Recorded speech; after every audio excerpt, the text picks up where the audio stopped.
तर आता आपण येऊयात कुर्ला या ठिकाणी बेस्टचा जो अपघात झाला होता, एक प्रचंड कुर्ल्यामध्ये जे मृत्यूचं तांडव झालं होतं त्यातील बातम्यांचा सविस्तर आढावा घेण्यासाठी। आणि यात एक महत्त्वाची सध्याची बातमी समोर येते ती म्हणजेच कुर्ल्यामध्ये ज्या बेस्ट बसमुळे अपघात झाला त्या बसचा ब्रेक फेल असल्याचा दावा ड्रायव्हरने केला होता।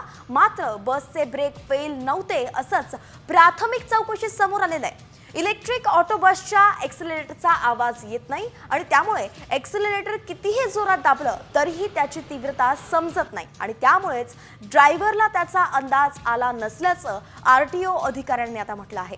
आपण पाहतोय ड्रायव्हर संजय मोरेने असा दावा केला होता की ब्रेक फेल झाल्यामुळे हा अपघात झालेला आहे, परंतु हा दावा निव्वळ खोटं निघल्याचं कळतंय। आरटीओने तपास केलाय आणि त्यानंतर आरटीओ अधिकाऱ्यांनी माहिती दिली आहे की ब्रेक फेल नव्हता, तर एक्सेलरेटर जे असतं इलेक्ट्रिक गाडीमधलं त्याचा कुठलाही आवाज होत नाही आणि त्यामुळे ते दाबलं तरी किती तीव्रतेने दाबले गेलाय त्याचा वेग याचा अंदाज कुठल्याही नवीन ड्रायव्हरला येत नाही, ज्याला या प्रकारचं प्रशिक्षण दिलं गेलं नाहीये त्या ड्रायव्हरला कळत नाही आणि त्यातच हा अपघात झाल्याचं कळतंय।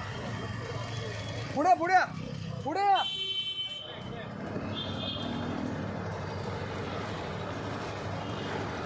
हा ओके। तर हीच ती बस आहे, आपण पाहतोय कुर्ला डेपोमध्ये ही बस सध्या लावण्यात आलेली आहे। या बसचा काल रात्री 9:30 ते 10च्या सुमारास कुर्ल्यामध्ये भीषण असा अपघात झाला आणि हा अपघात जो आहे तो एक्सेलरेटरमुळे झाल्याचं कळतंय, कारण की एक्सेलरेटर जे आहे ते त्याचा अंदाज चालकाला आला नाही। संपूर्ण चूक चालकाची असल्याचं सध्या तरी कळतंय। चालकाने ब्रेक फेल झाल्याचं सांगितलंय, परंतु ब्रेक सगळे नीट आहेत, कुठलाही तांत्रिक बिघाड या बसमध्ये नाहीये, परंतु फक्त एक्सेलरेटरचा अंदाज चालकाला न आल्यानं अपघात झाल्याची माहिती सध्या तरी कळते।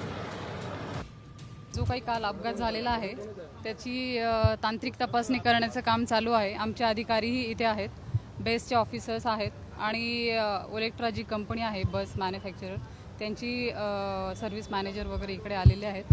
त्यांचा एकत्रित जो काही अहवाल प्राप्त होईल आमचा सर्वांचा, त्याच्यानुसार जो काही निष्कर्ष असेल तो काढला जाईल आणि आमच्या वरिष्ठ कार्यालयास कळवला जाईल।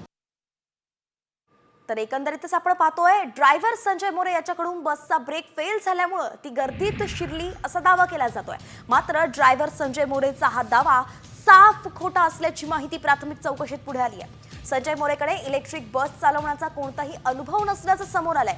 कंत्राटी पद्धतीवरती 1 डिसेंबरलाच तो रुजू झाला होता आणि संजय मोरेकडे ऑटोमॅटिक बस चालवण्याचा कोणताही अनुभव नव्हता, तरी सुद्धा त्याच्या हाती थेट इलेक्ट्रिक बसचं स्टीअरिंग देण्यात आलं आणि संजय मोरेने सुद्धा बसचा अंदाज न घेता बस आगाराच्या बाहेर काढली। त्यामुळेच बस चालकाचं नियंत्रण सुटलं आणि इतका भीषण अपघात झाल्याचं आता बोललं जात आहे। त्यामुळे अनेक प्रश्न उपस्थित होत आहे, नेमकं कुणी याला कामावरती रुजू करून घेतलं, कुठलाही अनुभव नसताना बस त्याच्या हातात कुणी दिली याचा तपास आता करणं गरजेचं आहे। जवळपास 7 जणांचा मृत्यू झालाय, 49 जण जखमी झालेले आहेत। या सगळ्या गोष्टीला कोण जबाबदार आहे याचा तपास करणं गरजेचं आहे आणि म्हणूनच या सगळ्या गोष्टी, हे सगळे प्रश्न जे उपस्थित होत आहे त्या सगळ्यांची उत्तरं मिळणं गरजेचं आहे।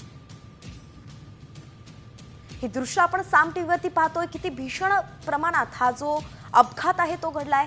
अगदी 49 लोकांना चिरडत ही बस सुसाट सुटली होती।